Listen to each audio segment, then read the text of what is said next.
العروس اليد ديالها كذلك الرجلين ديالها. كندير واحد القالب في الارض، خصها تبدل، كتكون لابسه بالغا ودير الشربيل مع ذلك. كدير واحد النعناع في القدام ديالها، وخصها ديرو هي طبعا مستنده على ديك القالب ديال قالب السكر. في نفس الوقت العدايات او الفقايه كيلقيو ديك القصائد ديالهم، وكتكون طبعا مرفوقه بايقاعات موسيقيه.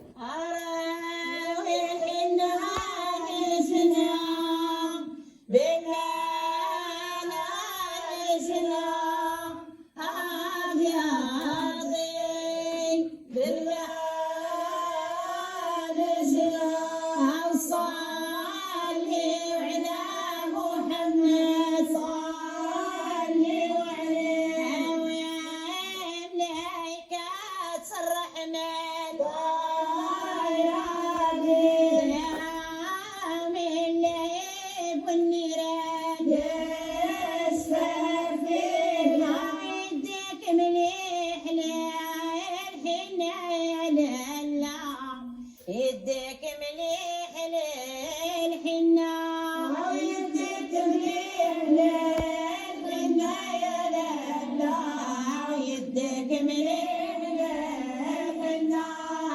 في هذا الأثناء كيتم وضع النعناع في اليد اليمنى للعروس مع إضافة بيضة في يدها اللي كتوضع داخل ثوب مطروز، وكيرشوه بماء الزهر. وكتعاد نفس العملية بالنسبة لليد اليسرى، كتحيد العداية والشربيل من رجلين العروس. من بعد كتقوم بتمرير قالب السكر تحت رجليها، وكتحط بين أصابع رجليها ورقة النعناع. كتحمل الشربيل داخل طبق الحنة، وكتقوم برش الورد الموجود بالداخل ديالو فوق رجلين العروس. واخيرا كتلبسها الشربيل الجديد بدل الشربيل اللي كانت لابساه في بدايه الليله.